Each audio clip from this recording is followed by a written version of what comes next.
I remember the morning of my graduation, not for the cap and gown I should have worn, but for the sound of my father coughing so hard in the next room it seemed to shake the walls. The sun was rising gently through the blinds, scattering a golden warmth across my bedroom, but it couldn't touch the cold knot of decision sitting in my chest. My phone buzzed with reminders and messages, congratulatory texts from classmates, final instructions from the university, and even a voice message from my best friend urging me not to be late. I stared at the blinking screen, frozen, feeling as though the life I'd worked for was pulling away from me inch by inch. I had ironed my graduation gown the night before, hung it on the back of my closet door with the matching cap perched neatly on top. I imagined myself walking across the stage, imagined my name called, the cheer of the crowd, the sense of something complete. But that vision faded with the sound of another wrenching cough and the weak, trembling call of "honey." From the hallway, my father had been sick for months, lung cancer, stage 3. He was supposed to be recovering after a round of chemotherapy, but the treatments had left him more fragile than I had ever seen him. Less the towering figure of my childhood, and more like a shadow constantly leaning against door frames to stay upright. I crossed the hallway barefoot, heart pounding in rhythm with the echo of that distant commencement march playing on my phone. My father sat on the edge of his bed, sweat soaking through his shirt, hand pressed against his chest like he was trying to keep it from falling apart. I didn't hesitate. I dropped the phone on the nightstand and grabbed a clean towel, dampened it in the bathroom, and sat beside him. "I'm not going," I whispered before I even realized I had made the decision. He didn't respond at first, just let out another long, rattling breath as I pressed the towel against his forehead. There was no moment of surprise on his face, no gratitude. Only exhaustion and the ever-present weight of pain that seemed to press down on both of us. I spent the rest of the morning coaxing him to drink water, monitoring his oxygen levels, calling his doctor when his fever climbed. The sunlight crept higher on the walls. Somewhere, miles across town, my name was being read out loud, and a diploma was handed to an empty space on a stage. There had been so many times I dreamed of that moment, what I would wear under the gown, how tightly I'd hold the diploma, how proud my dad might look watching from the audience, maybe even crying a little in that way he never admitted. But life had a strange sense of irony. The man I had once hoped to impress was instead the reason I couldn't be there. After things calmed down around early afternoon, he finally drifted into sleep. His breathing steadied, though it still whistled through his chest like a broken instrument. I stood by the window, arms wrapped around myself, and watched the shadows lengthen outside. I didn't cry then, not yet. I told myself I had made the right choice. I told myself he needed me. I told myself that if I had gone, something worse might have happened, and even though I wasn't looking for it, even though I hadn't done it for praise or recognition, part of me still waited for him to say something when he woke up, a thank you. You didn't have to do that, but I'm so glad you did. Anything. But when his eyes finally opened and found mine again, all he said was, "Did you take the trash out?" I nodded, numb. He didn't ask about the ceremony, didn't mention the gown still hanging on my closet door, untouched. I went to the kitchen and took the trash out like he asked, my feet moving on autopilot, my heart heavier than I'd ever known it could be. The silence in the house that evening was different from the silence that had filled it in the morning. This one had weight to it, disappointment that clung to the walls like dust.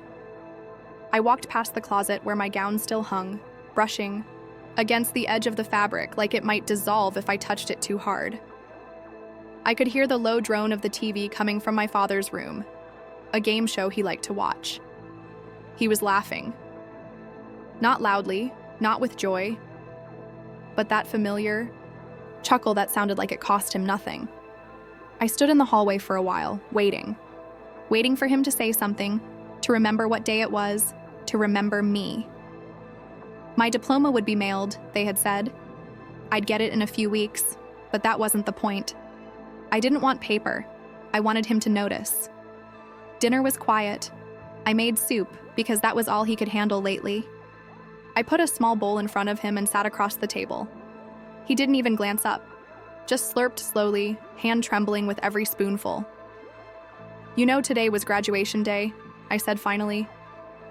The words came out like they'd been sitting at the base of my throat, rusting. He nodded slowly, didn't stop eating. "Yeah, I figured." That was it. No more. Not a question, not a follow-up, not a comment on how I looked or how I felt or whether I regretted it. The bitterness hit me so suddenly it scared me. It flushed through my chest like something alive. I opened my mouth to say something, anything, but I didn't even know where to begin. Instead, I stood up, walked my bowl to the sink, let the water run over the leftover broth like it could wash away the ache building in me. That night, I lay in bed staring at the ceiling, still in the clothes I'd worn all day. I had planned to take pictures. I'd scheduled a photo shoot with friends weeks ago. My phone buzzed with texts I couldn't bear to read. Group selfies in gowns, glittering caps tossed in the air, faces beaming with freedom and relief. A life chapter had closed for them. Mine just kept bleeding into the next page. I remembered staying up late those years, nursing dreams alongside midnight coffee. I remembered typing papers at the hospital while he slept through chemo, reading textbooks in waiting rooms, juggling part-time jobs just to pay rent. I remembered doing it all with one goal: to finish, to walk that stage, to make it all mean something. And when the moment finally came, I gave it away, without hesitation, without complaint. I didn't expect applause, but I expected something. In the days that followed, people asked if I went. A few of my professors sent kind emails. My advisor told me she missed seeing me cross the stage. My friends, bless them, called and left voicemails saying they saved me a spot in the group photo, that they'd Photoshop me in later as a joke. I laughed when I listened to those. But it wasn't joy. It was hollow, and it cracked at the edges. My father didn't mention it again. Not once. Life moved on like nothing had been sacrificed. I started moving through the days like I was underwater, slow, numb, detached. I got up, I cooked, I cleaned. I reminded him to take his pills. I changed his bed sheets when the sweat soaked through them at night. I drove him to his appointments and sat in the sterile, overlit waiting rooms that always smelled faintly of antiseptic and old magazines. I told myself this was love. That love is quiet and sacrificial and not always noticed. But something inside me had started to sour, like fruit left too long in the sun. I couldn't stop hearing the absence of his thank you, the silence of his acknowledgement, the void where even a look of understanding might have lived. He had once been my hero. I used to run to the door when he came home from work. I used to think there was no one stronger, no one wiser. But illness had changed him. Maybe life had too. He was a man half faded now, more burden than guide, and I felt guilty every time that thought crossed my mind. One afternoon, I overheard him on the phone with my aunt. He didn't know I was in the kitchen just down the hall. I was chopping vegetables for his lunch, but the rhythm of the knife slowed when I caught the sound of my name. "She didn't go," he said flatly. "Yeah, her graduation. Stayed home instead." I told her not to make a big deal of it. My breath caught in my throat. Not to make a big deal of it? I leaned over the counter, gripping it so hard my knuckles went white. He kept talking, his voice low and tired. "She's always been a good girl. She handles things, like a nurse, like a caretaker, like a ghost who moved quietly through his life doing what had to be done." That night, I stood outside his room for a long time before going in with his pills. He was sitting in bed, propped up by pillows, reading the same book he'd been holding for a week, never seeming to get past the same chapter. I held the pill bottle out to him. He took it without looking. "Do you ever think about what I gave up?" I asked, my voice a whisper, trembling with restraint. He looked up slowly, blinking like the question confused him. "What do you mean?" "My graduation," I said. 4 years of work. I gave it up to be here, with you. You know that, right? He stared at me for a moment. Then he shrugged. "You can go to another one, master's or something." The casualness of it hit like a slap, like he had missed the entire point. Like he didn't see the girl who sat up nights crying into textbooks, who skipped parties to change IV bags, who sold her laptop to help pay for one of his prescriptions. I wanted to scream, to cry, to ask him why nothing I ever did seemed to matter. But all I did was nod and turn around and leave the room. In the hallway, I pressed my back against the wall and slid down to the floor. I cried until my chest ached.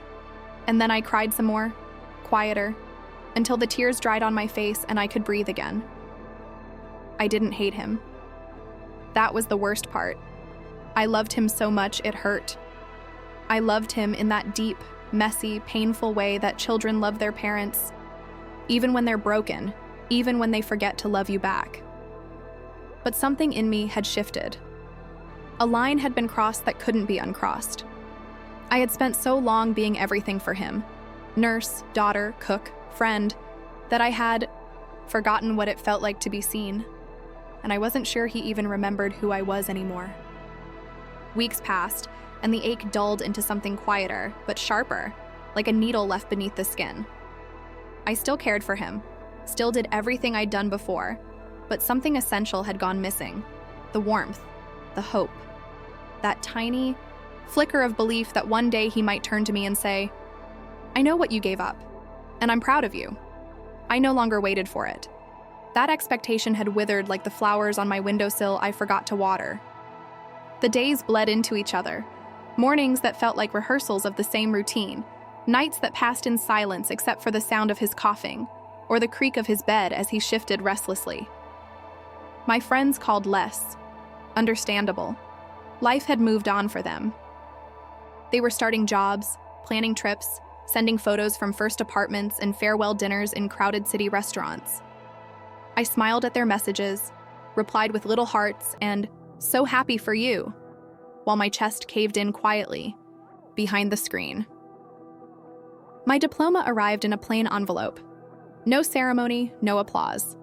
Just paper and ink folded into my mailbox like a bill. I opened it alone, sitting on the floor of my bedroom, knees pulled to my chest. The name printed across it felt unfamiliar, like it belonged to someone who still believed things would turn out fair, someone who had once been ambitious, someone who hadn't traded a milestone for a meal tray and a cup of pills. I framed it. Anyway, hung it on the wall above my desk. Not for pride, but as a reminder. I did it. Even if no one else noticed, I did it. One night, maybe a month later, I found him sitting in the living room long after he was supposed to be asleep. The TV was off. The room was dark, lit only by the blue spill of moonlight across the floor. He was staring straight ahead, eyes glassy, hands limp on his knees. "Dad?" I asked, stepping in.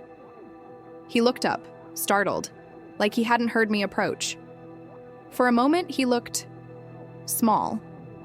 Not physically, but in presence, as though something had finally unraveled in him. "I had a dream," he said softly. "You were on stage, and I was there, front row." I said nothing. My throat tightened. "You were smiling," he continued. "God, you looked so happy." He shook his head slowly, almost in disbelief. "And I missed it." His voice cracked then, in a way I'd never heard before. He didn't cry, but his eyes shimmered in the moonlight, and he looked away, as though the guilt was too much to hold. "I didn't say thank you," he said. "I know I didn't. I don't even remember if I told you I was proud. I thought you knew. I did. And I didn't. And that was the truth of it." I sat beside him on the couch. We didn't touch. We didn't say anything else. But for the first time, he looked at me. Not through me, not past me. At me. It wasn't everything. It didn't undo what had been lost. But it was something. Eventually, he reached over slowly and placed his hand over mine. It was thin and cold, but real. Present. "Thank you," he whispered. It wasn't grand. It wasn't loud, but I felt it, in that small, trembling moment, like a breath finally released after holding it too long. I don't know if I'll ever forget missing my graduation. I don't know if I'll ever stop wondering what it would have felt like to hear my name on that stage, surrounded by cheers and flashbulbs and joy. But I know that I made a choice. One born of love, of loyalty, of something bigger than applause, and sometimes, even if it takes too long, love finds a way to say thank you back.